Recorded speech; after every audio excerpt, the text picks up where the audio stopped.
முகம்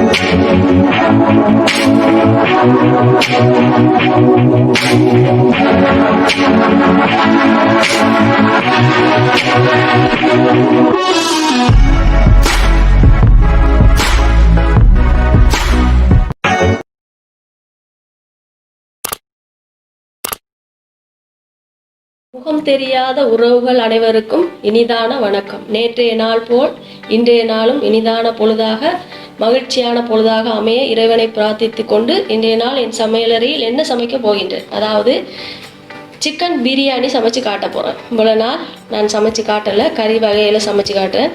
இன்றைக்கு ஸ்பெஷலாக எப்படி சிக்கன் பிரியாணி சமைக்கிறேன்னு எந்த ஐடியாவில் எப்படி சமைக்கிறேன்னு பாருங்கள். அதுக்கு அவசியமான பொருட்கள்: சிக்கன் 1 கிலோகிராம் எடுத்திருக்கேன் சிக்கன். அடுத்தது பழப்புளி 4-5 வித்து தண்ணி நிறைய போட்டு வச்சிருக்கேன். அது கரைச்சி கோழிக்கு போடுறதுக்காக. தாளிக்கிறதுக்கு கருவேப்பிலை, ரம்பை, கருவேப்பட்டை, ஏலக்காய், 2 பச்சை மிளகாய், பட்டர். அடுத்தது சக்தி மசாலா பிரியாணி பவுடர் எடுத்திருக்கேன். தக்காளி 2 எடுத்திருக்கேன். பெரிய வெங்காயம் 3 எடுத்திருக்கேன், பெருசாக ஒரு அளவானது எடுத்திருக்கேன். மிளகாய் தூள், மஞ்சள் தூள், மசாலா மிளகாய் தூள், அதாவது எல்லாம் சேர்த்து இடித்தது, உப்புத்தூள், இஞ்சி பூண்டு உரித்து வச்சுருக்கேன், கழுவி வச்சுருக்கேன். அது கறி சமைக்கும் போது தாளிக்கும் போது அதை இடித்து எடுப்பேன். இப்போ இடித்தா நிறம் மாறிடும்ன்றதுக்காக வச்சுருக்கேன். அடுத்தது அரிசி, பாசுமதி அரிசி எடுத்திருக்கேன். இப்போ அடுத்தது நம்ம எப்படி கோழியை முதலாவது என்ன செய்ய போகிறோம்ன்ட்டு உங்களுக்கு காட்டுறேன், வெயிட் பண்ணுவேன். அடுத்தது தேங்காய் பூ உங்களுக்கு சொல்ல மறந்துட்டேன். தேங்காய் அரை மூடி திருவி எடுத்து வச்சுருக்கேன். அந்த பால் புழிஞ்சு எடுத்து ஊற்றும் போது உங்களுக்கு காட்டுறேன். இதில் தேங்காய் பால் தான் மிக முக்கியமானது. இப்போ வாங்க பார்ப்போம் எப்படி கோழியை தயார் செய்வோம் பொரிக்கிறதுக்கு. அடுத்தது நான் நல்லா பழப்புளியை நன்றாக கரைச்சி வச்சுருக்கேன். அதை பழப்புளி தண்ணியை இதுக்கு ஊற்றுவோம். ஊற்றி போட்டு 2-3 வித்தையும் அதுக்குள்ளே போடுங்க. ஏன்னா அந்த கோழி சிக்கன் நல்லா ருசியாக வரணுமெண்டா பழப்புளி நிறைய கரைச்சி ஊற்றணும். அடுத்தது உப்புத்தூள், அடுத்தது மிளகாய் தூள். இந்த சிறிதளவு அஜினமோட்டோ எடுத்திருக்கேன், சுவைக்கு கொஞ்சம் ருசியாக இருக்குமென்றதுக்காக அதை எடுத்திருக்கேன். அடுத்தது கருவேப்பிலை 2-3 எடுத்திருக்கேன். இப்போ இதை நல்லா மிக்ஸ் பண்ணுவோம். மிக்ஸ் பண்ணி அப்படியே அடுப்பில் அவிய விட போகிறோம். இப்போ கோழியை நல்லா மிக்ஸ் பண்ணி வடிவாக இதாக்கி வச்சுருக்கேன். எதுக்காக அந்த தண்ணி வச்சுருக்கேன்டா, இந்த தண்ணியில் நல்லா ருசியாக இருக்கும். உப்பு இதெல்லாம் நான் பார்த்துருக்கேன். இப்போ அவிஞ்சு இது வரும்போது இந்த கோழியை வேறையாக எடுத்து வச்சு போட்டு இந்த தண்ணியை ரைஸ் குக்கருக்கு ஊற்றுவேன். இந்த கோழியை வச்ச தண்ணியை ரைஸ் குக்கருக்கு ஊற்றி அதுக்கு நான் எடுத்து வச்ச பால், தேங்காய் பூ இறுக்கி ஒரு அரை மூடி எடுத்து வச்சுருக்கேன். அந்த அரை மூடி பாலையும் அதுக்கு போடுவேன் ரைஸ் குக்கருக்கு. இந்த கோழியை வச்ச தண்ணியும் பாலையும். இப்போ அடுத்தது இது அவிஞ்சு கொண்டு இருக்கும்போது உங்களுக்கு பாலை புழிஞ்சு அதுக்கு எடுத்து ஊற்றுறதை நான் காட்டுறேன், வெயிட் பண்ணுவேன். இப்போ இந்த பாலை எடுத்து இந்த கோப்பைக்கு நான் வச்சுருக்கேன், சில்வர் கோப்போடு. இதில் ஃபுல்லாக இந்த அரை மூடி தேங்காயை நல்லா தண்ணி பால் மட்டும் எடுத்து எல்லாம் ஒன்று ஊற்றி வைப்போம். காட்டுறேன் எடுத்து போட்டு. பாருங்கள், கோழி நல்லா அவிஞ்சு வருது. நல்லா உரமாக அவிக்காமல் ஒரு அளவுக்கு அவிச்சு போட்டு இந்த தண்ணி அப்படியே அதுக்கு வடிப்போம். அந்த ரைஸ் சட்டிக்கு, ரைஸ் குக்கருக்கு வடித்து ஊற்றுவோம். இப்போ நான் பால் எடுத்து வச்சுருக்கேன். அந்த பாலுக்கு நான் ஊற்றுறேன். பாருங்கள், இன்னும் கொஞ்சம் அவிஞ்ச பிறகு இதை அவிச்சு போட்டு கோழி எடுத்துகிட்டு அந்த தண்ணி அதுக்கு போட்டு மறுக இதை பொரிப்போம். கோழியை பொரித்து போட்டு தான் கறி சமைப்பேன். கறியை சமைச்சு ரைஸ் குக்கருக்கு போட்டு எப்படி சமைக்கிறேன்னு உங்களுக்கு காட்டுறேன். இப்போ கொஞ்சம் நிறைய பால் ஊற்றுறதை காட்டுறேன். மெயின் இன்னும் எடுத்து வச்சுருக்கேன். இந்த அரை மூடி தேங்காய் தான் எடுத்தேன். பெரிய அரை மூடி தேங்காய் எடுத்து இதை பால் எடுத்து வச்சது இதுக்கு ஊற்றுவோம். இதுக்கு தேவையாண்டா இன்னும் கொஞ்சம் தண்ணி ஊற்றிக்கொள்ளலாம். நான் இப்போ கறி சமைக்கும் போது அதுக்கு தண்ணி ஊற்ற மாட்டேன் கறிக்கு. இதை பாருங்கள். அடுத்து இதுக்கு என்னென்ன போடணுமோ அதெல்லாம் போட்டு வைப்போம், ரெடியாக்கி வைப்போம். அடுத்து இதுக்கு என்ன செய்ய போகிறோம், உப்பு 2 கரண்டி போடுவோம். உப்பு போட்டுட்டோம். அடுத்தது கருவேப்பிலை சிறிதளவு போட்டு வைப்போம். ரம்பை எடுத்து இப்படி இதாக்கி இதுக்குள்ளே போடுவோம். இப்போ உப்பு, ரம்பை, கருவேப்பிலை, தேங்காய் பால் ஊற்றிருக்கோம். அடுத்தது என்ன செய்யப்போம், இந்த பாருங்கள், இது ஒன் பண்ணி வைக்கல. இது லைட்டாக சுவிட்சை மட்டும் அப்படி சும்மா மேலுக்கு ஓன் பண்ணியிருக்கேன். இது சூடாகாது, வெதுப்பாக இருக்கும். இப்போ கோழி அவிஞ்சிட்டு அந்த தண்ணியை இப்போ நான் ஊற்றுறத நான் காட்டுறேன், வெயிட் பண்ணுவேன். கோழி ஒரு அளவு அவிஞ்சிட்டு நல்லா அவிய விடலை. இப்போ இந்த கறியை எடுத்து இந்த அவிச்ச தண்ணியை அதுக்கு ஊற்றுவேன்னு பாருங்கள் ஊற்றுறேன். இப்படி நல்லா ரைட்டாக இப்படி வச்சுக்கொண்டு ஊற்றிடுங்க. சரி, பாருங்கள் எப்படி இருக்கேன்னு. தேங்காய் பால், கோழி அவிச்ச தண்ணி எல்லாம் போட்டு அதுக்குள்ளே இப்போ ரெடியாக இருக்கிறதுக்கு. இப்போ நாம் கோழியை இப்போ பொரிக்க போகிறோம். அதுக்கு என்ன செய்ய போகிறோம், பாத்திரத்தை வச்சு எண்ணெயை ஊற்றி சூடு பண்ணி போட்டு அவ்வளோ காட்டுறேன், வெயிட் பண்ணேன். இந்த கோழியை எடுத்து ஒன்றொண்டா இதுக்குள்ளே எடுத்து வச்சு கொள்வோம். எடுத்து வச்சு போட்டு எண்ணெயை வச்சு எண்ணெய்க்குள்ளே அவ்வளோத்தையும் கொட்டி பொரிக்க போகிறோம். பொரிச்சு எடுத்து போட்டு நல்லா எல்லாம் தேவையானதெல்லாம் போட்டு கறியை சமைப்போம். கறியை சமைச்சு அதை அப்படியே இப்போ அரிசியை இலக போடணும். பாசுமதி அரிசி எடுத்து ஒரு 2-3 நிமிஷம் தண்ணிக்கு போட்டு இலக விட போகிறேன். இலக விட்ட பிறகு அதை கழுவி அதுக்குள்ளே போடும். இப்போ வந்து அடுப்பை ஒன் செய்து பாத்திரத்தை வச்சு இன்னும் கொதிக்க வச்சுருக்கேன். எண்ணெய் நல்லா சூடாகி வரும்போது இதில் அப்படியே கணக்கை துண்டை போட்டு அப்படியே பொரிச்சு எடுத்து போட்டு வடிவாக காட்டுறேன். இங்கேல பாருங்கள் எப்படி ரைஸ் குக்கருக்கு வடிவாக செட் பண்ணி எடுத்திருக்கேன்.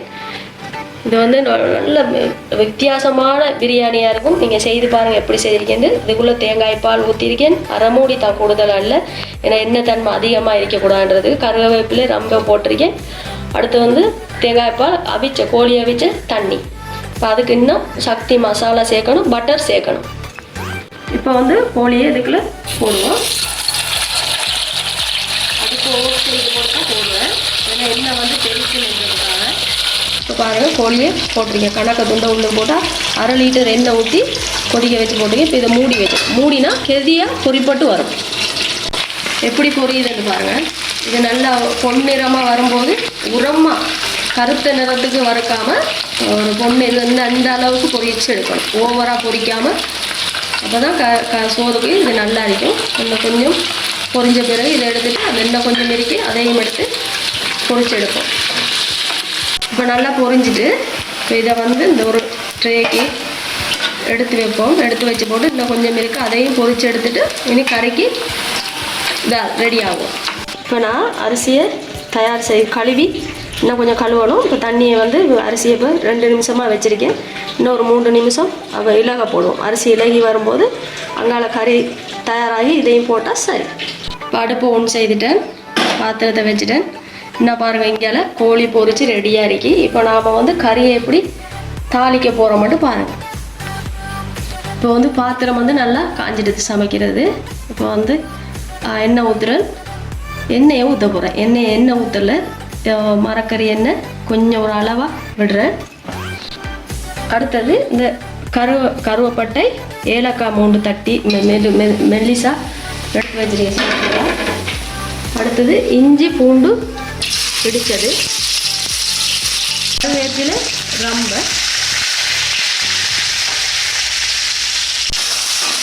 அடுத்தது என்ன செய்ய போகிறோம், இது புரிஞ்சு வருவதானே வெட்டி வைத்து இந்த பெரிய வெங்காயத்தை இதுக்குள்ள போடுவோம்.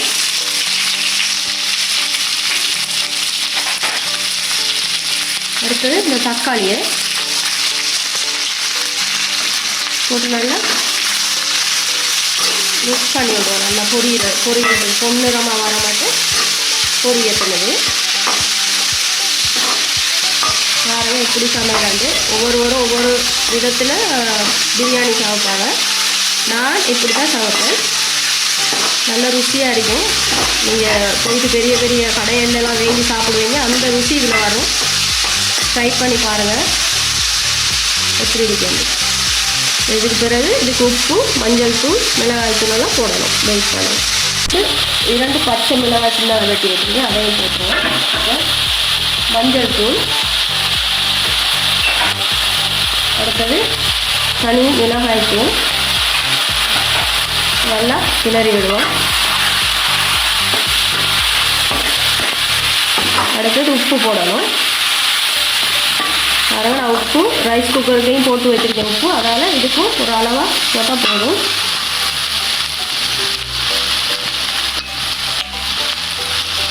உப்பு,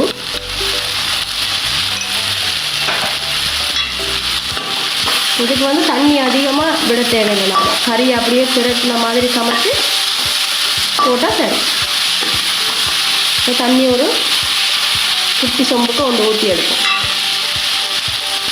இப்போ வந்து தண்ணி ஒரு அளவு இந்த அளவுக்கு விடுவோம். இப்போ வந்து கோழி எடுக்க போடுற வேலை தான் இருக்கு. நாம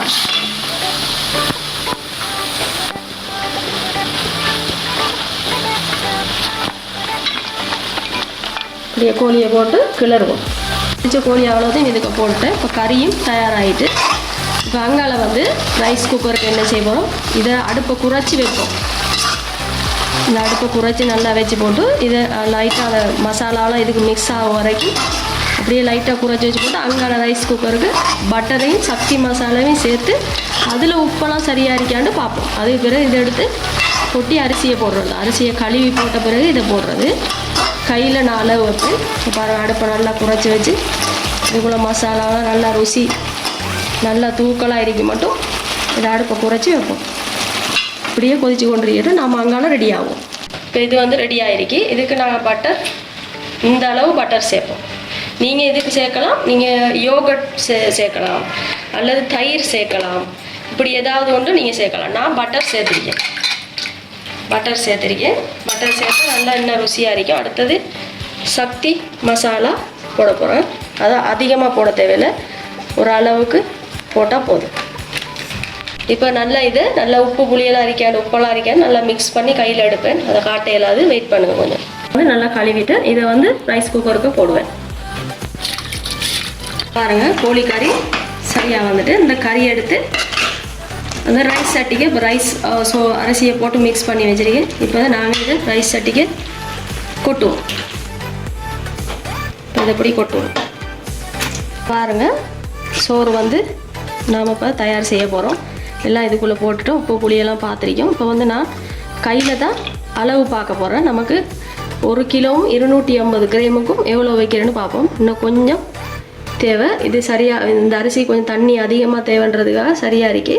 இன்னும் கொஞ்சம் லைட்டாக அந்த கறி சமைச்ச பாத்திரத்தை கழுவி இதுக்கு ஊற்றினோம்னா சரியாது. இன்னும் நாம் மூடி வைக்கிற வேலை தான் இது. பிரியாணிக்கு எல்லாமே ரெடி. இப்போ இதை நாம் இது வந்து குக்காய் வர வரைக்கும் இருப்போம். அதுக்கு பிறகு உங்களுக்கு வடிவாக டெக்கரேஷன் பண்ணி காட்டுறேன் எப்படி சோறு வந்து பிரியாணி வந்திருக்கேன்னு. பாருங்கள் எப்படி வருதுன்னு. நம்ம இப்போ இது கிளற ஒன்றுமே தேவையில்லை. ஏற்கனவே எல்லா கோழியெல்லாம் அதெல்லாம் போட்டு சரி செய்து வச்சிருக்கோம். இனி அது மேல் வடிவாக வரும், பூ மாதிரி வரும். அப்போ நான் உங்களுக்கு காட்டுறேன், வெயிட் பண்ணுவேன். சிக்கன் பிரியாணி, நஸ்லாட சிக்கன் பிரியாணி எப்படி இருக்கேன்னு பாருங்கள். எப்படி வடிவாக வருதலா, இப்படி தான் வரும் நான் சமைக்கிறது. எந்நேரமும் அகப்பை வந்து போட்டு புல்லை போட்டு கிளற தேவையில்லை, இதுவாகவே வடிவாக வரும். நீங்கள் அடுப்பில் சமைக்கிறேன்னா கிளறி தான் சமைக்கணும். ஏன்னா அது ஒரு பக்கம் அவியாமல் வரும். ஆனால் இதில் அப்படி தேவையில்லை. இது நல்லா ஆஃப் பண்ணின பிறகு ஒரு 2-3 நிமிஷம் விட்டு நாம் அதை கிளறி போட்டு வடிவாக உங்களுக்கு ஒரு பிஞ்சானுக்கு வச்சு டிசைன் பண்ணி வடிவாக காட்டுறேன் பாருங்கள். இப்போ சோறு ஆஃப் ஆகிட்டு பாருங்கள் எப்படி இருக்கேன். நல்லா இருக்கா? இப்படி தான் எந்த நஸ்லாவின் சிக்கன் பிரியாணி இருக்கும். இதை மாதிரி நீங்கள் செய்து பாருங்கள். இப்போ நான் என்ன செய்கிறேன், ஒரு பொண்ணொண்டு வச்சு இதை கிளறி விட போகிறேன். இப்படி நல்லா கிளறி விடுவோம். பாருங்கள், பூ மாதிரி இருக்கி. சாப்பிடும்போது அந்த ஒட்டி பிடிக்காமக்கு வடிவாக பூ மாதிரி இருக்கு வாய்க்கு சாப்பிட. இதுக்கு நீங்கள் வேற ஒரு கறி தேவைன்னா ஏதாவது உங்களுக்கு விருப்பமானது போஞ்சி பிரட்டல் ஏதாவது செய்து கொள்ளலாம். இப்போ நான் வந்து இதுக்கு இன்றைக்கி பருப்பு தான் சமைக்க போகிறேன். இப்போ பாருங்கள் எப்படி நல்லா கொஞ்சம் சூடு ஆறின பிறகு உங்களுக்கு ஒரு டீஸுக்கு போட்டு அலங்காரம் பண்ணி காட்டுறேன், வெயிட் பண்ணுங்கள். ஏனத்துக்கு இதை வச்சு காட்டுறேன் பாருங்கள். இப்போ பாருங்கள் எப்படி இருக்கேன். இது தான் இந்த சிக்கன் பிரியாணி. நஸ்லா கிச்சனுக்கு போய் பாருங்கள், அங்கே விதவிதமான கறிகள் அதிகமாக இருக்கும். இன்றைக்கு நிறைய பேர் சிக்கன் பிரியாணி கேட்டிருந்தீங்க. இந்தியாவில் வந்து யாரோ ஒரு பேர் ஒன்று அடிக்கடி மெசேஜ் பண்ணுவார். அவர் என்கிட்ட கேட்டிருந்தாரு. இன்னும் ஒரு வருடம் பேர் இந்த மனசுக்குள்ளே பதியலை. ஏன்னா அவங்க வாசிக்க கஷ்டமாக இருக்கு அவங்களோட பேரெல்லாம் தமிழில் எழுதி இல்லாதால. பாருங்கள் எப்படி இருக்கேன். இதில் என்னன்னா இது மட்டும் சோஸ் மட்டும் கடையில் வாங்கினது. இந்த 2 பக்கம் இருக்கே அந்த ஜேம் 2 மாம்பழ ஜேம் 2ம் நான் செய்தது தான். உங்களுக்கு அங்கால உள்ள அந்த இப்போ லைட் கலரில் அந்த இறுக்கமான கலரில் உள்ள ஜேம் வந்து நான் செய்து காட்டினது அண்டு. இது வந்து அதுக்கு முதல் நான் செய்து பார்த்தது. இதெல்லாம் நான் செய்தது தான். பாருங்கள், எனக்கு அதிகம் லைக் செய்யுங்க, சப்ஸ்கிரைப் பண்ணுங்கள். தயவு செய்து எனக்கு ஒரு கஷ்டம் என்னென்னா, நீங்கள் கருத்து தெரிவிக்கிறீங்க ஆனால் சப்ஸ்கிரைப் பண்ணுறீங்க இல்லை. அதை பண்ணி போட்டு எனக்கு கருத்து தெரிவிங்க, நான் பதில் சொல்லுவேன். என்ன கேட்டாலும் அதுக்கு பதிலளிக்க தயாராக இருக்கேன். இதை போல் நீங்கள் வீட்டை செய்து பாருங்கள். இன்னும் ஒரு கறியில் சரி, ஒரு சமையலில் சரி உங்களை சந்திக்கும் வரை இங்கனம் நஸ்லா நியாஸ். அஸ்ஸலாமு அலைக்கும்.